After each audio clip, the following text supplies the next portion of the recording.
Merci beaucoup Pascal pour cette introduction. Donc, merci à vous tous et je suis ravie d'être parmi vous aujourd'hui en présentiel et pour vous parler de ce sujet qui nous touche, qui nous impacte tous, qui est le patrimoine face au changement climatique, mais surtout comment ce patrimoine peut réagir positivement, et c'est ce dont on va parler maintenant, et comment ce patrimoine peut être une source et une vitrine d'innovation face à ces événements, à ce changement climatique. Alors, évidemment, ça ne marche pas. Voilà. Ah, si, hop. Donc, pour le remettre dans un contexte plus général, c'est important de commencer par là. Vous connaissez bien sûr les objectifs du European Green Deal, qui sont les objectifs d'atteindre l'émission zéro carbone d'ici 2050. Alors, ceci se fait forcément par des étapes intermédiaires qui sont déjà en 2030 une baisse de 55% des émissions carbone. Et on l'a récemment appris aussi par le biais de notre ministre de la Culture, d'ici 2024, une réduction de 10%. Donc, il faut agir vite et mettre en œuvre dès aujourd'hui les outils nécessaires. Donc, quels sont les leviers pour faire cette réduction carbone? C'est important de commencer par là. Quand on regarde les différents secteurs, notamment ici en France, qui sont les plus émetteurs en énergie, les plus consommateurs énergétiquement parlant, on voit que le bâtiment est un très gros émetteur carbone, le plus émetteur en effet ici dans ce diagramme. Donc face à ces émissions carbone importantes dans le bâtiment, la France a mis en place une stratégie bas carbone via la réglementation et la loi, donc la réglementation environnementale 2020, qui va s'appuyer sur uniquement la construction neuve et qui va réglementer cette construction neuve afin qu'elle atteigne ses objectifs spécifiques bas carbone. Alors ceci, donc, comme je le dis, s'attache à la construction neuve. Donc comment ce transfert se fait sur le patrimoine, c'est ce que nous allons voir aussi, puisqu'il y a forcément des transferts qui vont se faire sur la rénovation et sur le patrimoine ancien. Alors quand on regarde ce que contient cette loi environnementale 2020, elle s'appuie sur la prise en compte du cycle de vie du bâtiment. Donc le cycle de vie, c'est de l'extraction des matériaux jusqu'au transport des matériaux, le chantier lui-même de la construction, l'utilisation, donc l'usage qu'on fait du bâti, jusqu'à évaluer la recyclabilité de ce bâtiment, les usages qu'on pourra en faire par la suite, ou la recyclabilité des matériaux qui constituent ce bâtiment sur une durée de 50 ans. Donc c'est tout ce principe qu'il faut prendre en compte aujourd'hui pour la construction neuve, mais qui, vous connaissez ce principe d'analyse du cycle de vie, se transfère aujourd'hui sur nos sciences également, en restauration, en conservation, où on doit aussi prendre en compte le transport des matériaux, d'où viennent nos matériaux et leur recyclabilité. Alors sur un bâtiment neuf, on voit que le poste le plus émetteur en émissions de carbone, c'est l'utilisation qu'on fait de ce bâtiment. Donc la vie de ce bâtiment durant les 50 ans va être décisive pour évaluer ces émissions carbone. Ceci sur un bâtiment neuf, donc on a déjà 38% d'émissions qui sont émises lors de la vie du bâtiment. Alors on imagine bien que sur un patrimoine ancien, évidemment, qui n'est pas conçu à l'origine pour être thermiquement performant, on aura évidemment des émissions carbone qui sera ce poste-là évidemment très émetteur également sur le patrimoine ancien. Donc c'est pour ça qu'il y a un vrai challenge aujourd'hui en France et en Europe en général pour rénover ce patrimoine, puisque les études montrent en effet qu'il y a un réel impact à rénover du bâti ancien et qu'en rénovant, forcément, on abaisse les émissions carbone de ce bâti ancien. Alors rénover, ça veut dire aussi conserver, et c'est ça qui est important, puisqu'on a un bonus ici énergétique qui est le bâti lui-même. Donc conserver est déjà un acte vert en soi. Donc plus on va conserver du bâti, moins on aura forcément à détruire, à amener d'autres matériaux. Donc déjà, on a un acte ici vertueux en conservant au maximum. Alors conserver au maximum du bâti ancien pour le rénover, c'est vertueux certes, mais faut-il encore bien le faire? Et pour bien le faire, il faut bien le diagnostiquer. Et c'est ça qui est important, c'est le point fondamental aujourd'hui, et là où il y a des manques et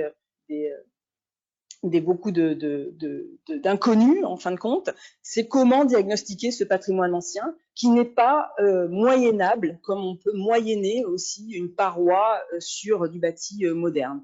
Donc les outils énergétiques qui vont être mis en œuvre sur du bâti moderne ne sont pas adaptables sur du bâti ancien. Et ici, on le révèle bien puisque notre patrimoine est complexe. Notre patrimoine n'est pas fait que d'un seul matériau, mais d'une multiplicité de matériaux. Et ici, on le voit sur une architecture de Le Corbusier, où on a une multiplicité, un véritable sandwich ici de matériaux que vous voyez en stratigraphie en haut à gauche, avec l'utilisation de béton, bien sûr, mais aussi de blocs de terre alvéolés, de copeaux de bois, de mortiers à base de plâtre. Donc, on a ici des matériaux qui vont avoir, eux aussi, une certaine capacité thermique, une certaine capacité hydrique, qu'il faut prendre en considération pour bien diagnostiquer ce patrimoine. Et ce qui fait qu'on peut cibler la restauration, ne pas détruire massivement, mais justement accentuer la restauration à des points précis qui vont avoir davantage d'impact sur la rénovation. Donc c'est ce qui se passe ici, où on va du coup, via un diagnostic approprié, cibler la restauration sur les points de déperdition thermique qui sont entre le toit justement et la façade. Donc on ne va pas ici considérer uniquement une façade comme une déperdition thermique, mais on va prendre la globalité de l'architecture en compte, et c'est ça qui est important ici et qui est complexe sur notre patrimoine et qu'il faut bien comprendre avec ce travail avec les architectes. Alors, on a des techniques qui sont souvent des matériaux, mais aussi des techniques qui sont cachées, qui sont des détails de technicité architecturale qu'il faut aller chercher via les archives, via la documentation, avec un travail pointu en relation avec les architectes du patrimoine. Et ici, on voit des détails architecturaux d'André Wojnowski qui a inventé la fenêtre étanche, justement, avec ce système de double clipage de verre et qui a été repris très récemment aussi par des architectes modernes. Donc, aussi des détails architecturaux qui peuvent aller vers de l'innovation architecturale.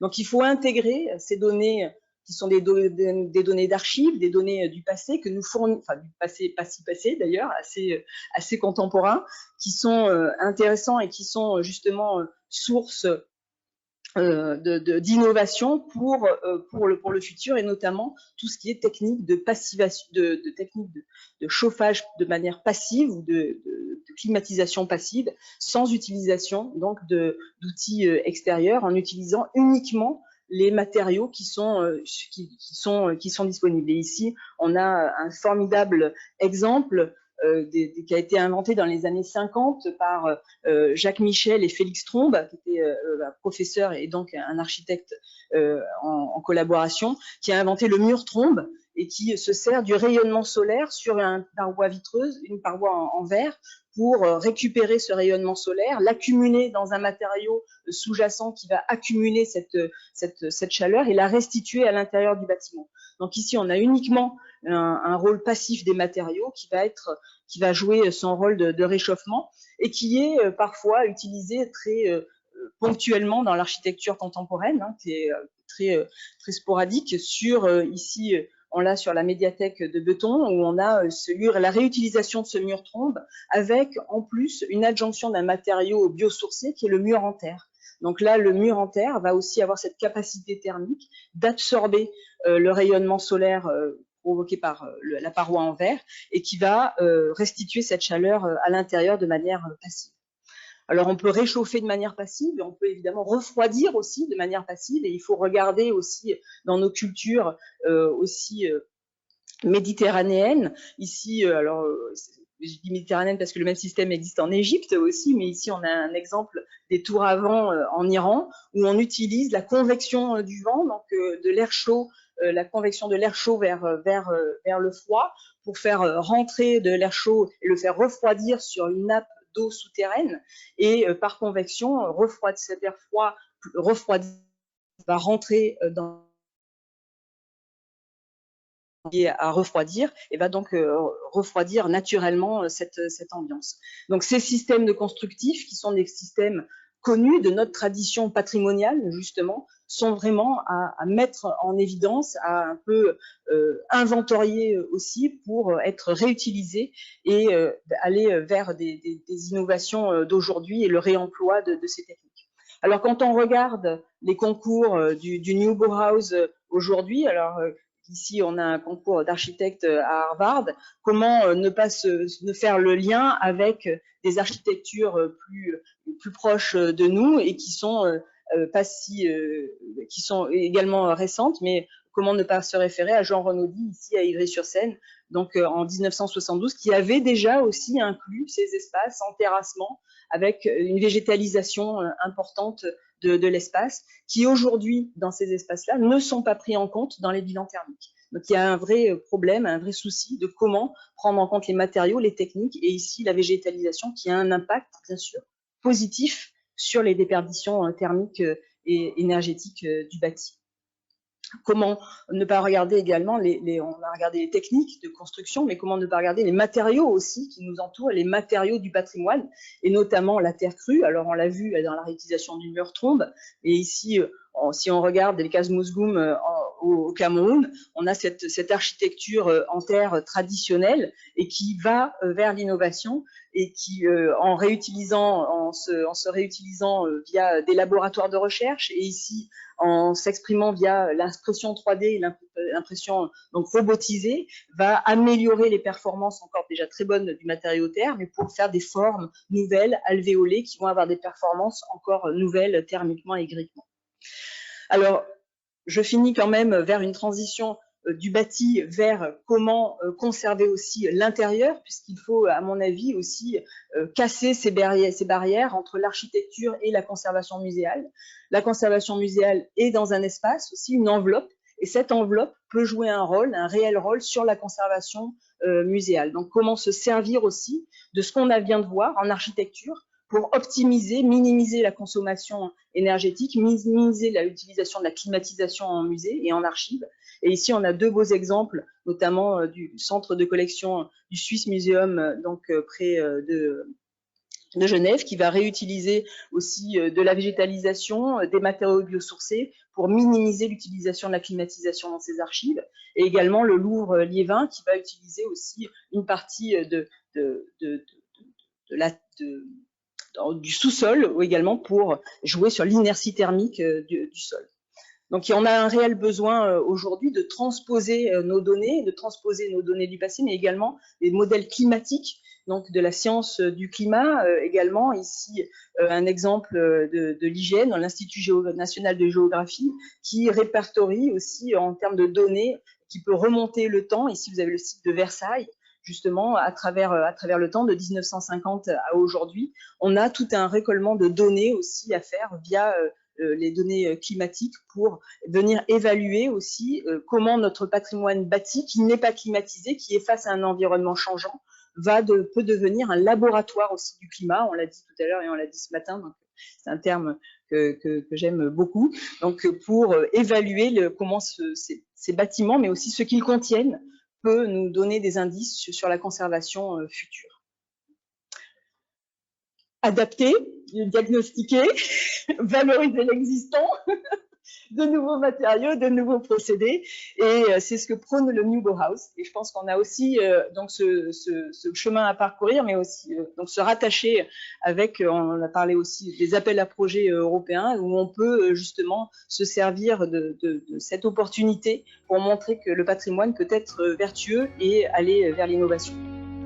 Merci beaucoup.